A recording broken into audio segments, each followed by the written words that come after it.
Thank you, Maeve, and good morning, everybody. I'm John Barry, Professor of Green Political Economy and co-director of the Centre for Sustainability, Equality and Climate Action and co-chair of the Belfast Climate Commission. I'd like to begin with giving a thanks and an apologies. I'd like to thank Joe Ireland, who I have the pleasure of being his co-supervisor for his PhD, for coming up with this idea and the Geological Survey of Northern Ireland.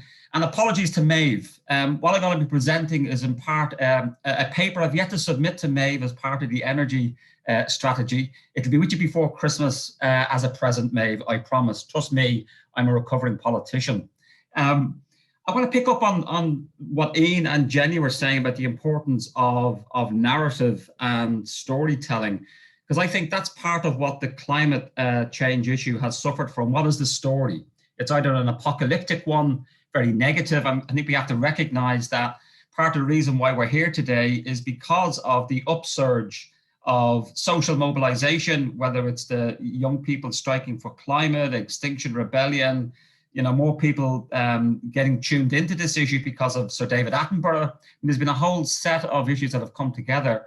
But I'm particularly concerned as an educator that many of the students that I teach, some of them are quite anxious about the future around the whole climate issue.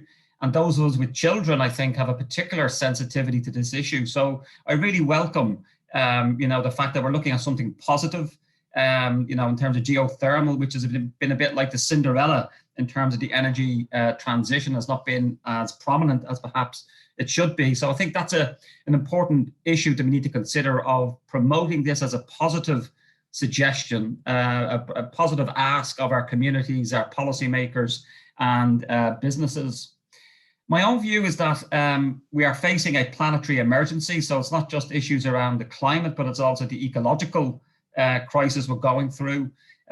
We are now experiencing the 6th great mass extinction across the planet, 1 million species on the threat of extinction, which we shouldn't forget about. And my own view in terms of storytelling and framing and narrative, I'm more comfortable with calling what we're facing now climate breakdown, a climate emergency, a climate crisis, because calling it climate change is like calling an invading army unwelcome guests. I think it singularly doesn't call out the urgency and the action that we need to take on this issue. I also think as a social scientist, but I do know some of the laws of thermodynamics, which makes me rather unique in my faculty, we are going to need much more integrated interdisciplinary research, as both Ian and indeed Jenny was pointing out. I'd like to put out there for those of you who are interested to look up that what we're going to need on the energy transition is much more socio-technical analysis. How do we integrate behavioral change, designing policy, as well as dealing with technological innovation, including how do we upstream public involvement in the technological changes that we're going to make, or indeed in terms of upstreaming and involving and co-creating, as Ian said, policy around this space, in part because that's where we may get some good solutions. But much more than that, it's about the legitimacy of any energy transition. Many of you will be familiar with the idea of a social license to operate, particularly around energy extraction or indeed business, operation. My fear, in part, is to see what happened in France a few years ago when there was an imposition of a carbon tax, and it led to the Gilets jaunes protests where people were out on the street. We want people to be supporting this energy transition. So that's a really crucial issue of co-creation and of getting public buy-in, or what in the just transition discourse is called the social dialogue. We need to have a wide-ranging social dialogue with all sectors of society, because what we're facing is unprecedented in terms of the challenges and opportunities that we're facing to address the energy transition as a way of overcoming our planetary crisis. I do think we're at the beginning of the end of the age of fossil fuels. Whether it's net zero by 2050, as the UK has, or indeed if it's net zero by 2045, as the climate change bill that's going through the Assembly is arguing, and indeed as the Scottish Parliament has proposed. I think we also need to think in terms of, again, issues of framing, is that we should stop calling fossil fuels and calling fossil resources. There's a lot more non-energy uses, particularly for oil. So an important part of this transition, I think, is about properly naming and understanding the resources that we have. We can do a lot more cool stuff with oil, coal, and gas, perhaps, than we are if we just simply burn them, causing carbon dioxide emissions. I would also make the point, particularly for those of you based in Northern Ireland, and on the back of the UK government's Climate Change Committee on Wednesday of its 6th carbon budget, we are also at the beginning of the end of the age of intensive livestock production.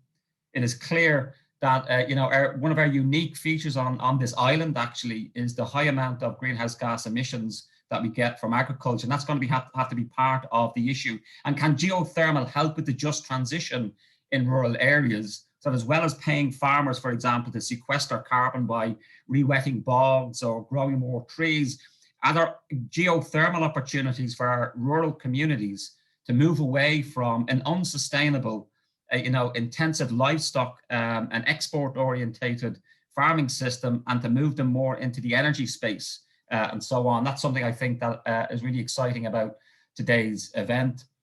And I do think that we have to build back better. Even the Bell Boris Johnson is now using this phrase, and we've had the UK government's 10-point plan for building back better. But where I would differ with the Prime Minister, as I would on a lot of things with him, for those of you who know my own politics, is that building back better means building back differently. It's not about returning to the BC economy, the before COVID economy, or indeed it should not be seen as what I call biofueling the Hummer, that somehow all we got to do is switch from a certain quantum of carbon energy and then replace that then with a renewable or low carbon source. My own view is that building back differently is about changing many aspects of our society. The reality is the pandemic has revealed quite significant weaknesses in our economy. It's only when the tide goes out do you know who's naked. And I think the pandemic has revealed serious weaknesses of inequality, for example, in our key workers, as we now call them, in the health service, in the care sector, in the retail sector. These people were very low paid on precarious contracts. And I think, again, that importance of the social dimension, that we should present the energy transition as part of a package of more or less the wholesale restructuring of our economy to make it more inclusive, make it low carbon, regenerative. And that's what I mean by building back better is indeed building back differently. So let's not return to normal. Normal was the problem. Normal was ecocidal. Normal was inequality producing. And so therefore we have to see that the just energy transition also is not just to do as it normally is viewed in terms of extraction of fossil fuels and what we're going to do with displaced, Aberdeen oil workers, for example. That's really important. And I applaud Scotland for, I think, being the world's first to set up a Just Transition Commission. And I do think we're going to have serious discussions here in Northern Ireland about whether or not we need one as well, particularly for our rural communities that I mentioned a moment ago. But to pick up on something Jenny said, we're going to have to see that a just transition has to be for consumers. It's pity Jenny's gone, because I'd like to debate the fact that Jenny said there was 20% of households in Northern Ireland in fuel poverty. What that means, colleagues, is that our people spending 10% or more of their income just to keep warm. If you go onto the Department of the Community's website, as I did while Jenny was speaking, it's 42%. So somewhere between a fifth and 40% of our community in Northern Ireland is facing the horrible prospect that when it's really cold, do they heat or eat? And I think if geothermal and the just energy transition is addressing those significant issues of fuel poverty, that gets political legitimacy, that gets social buy-in, so that people don't see that addressing climate change is a sacrifice. It's about the multiple co-benefits we can gain from the energy transition, and particularly geothermal energy in particular. Because I do think that perhaps in a way that hydrogen wasn't really a prominent part of the energy piece a few years ago, and now it's absolutely central. And again, to big up Northern Ireland, we are developing world-leading technology, particularly around heavy goods vehicles, and Wrightbus and Ballymena of developing hydrogen buses. The way hydrogen now is a much more significant part of our energy discussions, I think perhaps geothermal might have the same potential in terms of being a much bigger part of our portfolio of renewable energies we need going forward. Because part of the advantages of geothermal is that not only is it low carbon, but it's also enhances energy security. You know, the more you depend on imported fossil fuels, the more energy insecure you are. It also would mean, because I'm a political scientist, we would have less oil wars like we did in the war in Iraq in 2003. So the transition to a renewable energy future, I think, has another benefit in reducing geopolitical tensions and reduces, you know, things like oil wars in the future. So I do think that geothermal should be absolutely seen as part, not just of the energy strategy, hat tip to Maeve and our colleagues, but also the wider piece around building back better, you know, laying down the foundations for a different type of economy and society for Northern Ireland. So I do think that it's inevitable that we will now make this transition to a renewable energy economy. What's not inevitable, colleagues, is how just that's going to be, how fair it will be. We cannot have the energy transition on the backs of the poor, the vulnerable, particularly in the context of a pandemic. So it's really important to design policy, compensation measures for displaced oil workers, or indeed for hard-pressed consumers.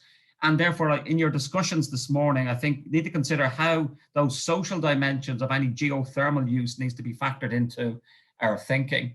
So I do think, as I said, that the future is bright, the future is green, but we have to design policy, Jenny, Arlene, Michelle, and Edwin. These are our ministers here who I think have the most responsibility to setting in place the policy platform. And one of those, at least we see some movement on now, is that we're the only part of these islands at the moment in Northern Ireland that doesn't have legislative demands in terms of carbon reduction and climate action. So I think a climate change bill is absolutely a central part of driving this. And it's part of that, to go back to where I started, of seeing that the policy dimensions are really important, because properly designed policy and regulation can drive innovation, as opposed to being a drag, as it's often, I think, mistakenly understood. So my own view, just to finish, is let's make no small plans around the energy transition. We need to excite people. And it's almost, you know, to paraphrase the wonderful Scottish novelist Alistair Gray, who, if you've not read him, absolutely, you know, fill your boots. He's absolutely a wonderful author in this area.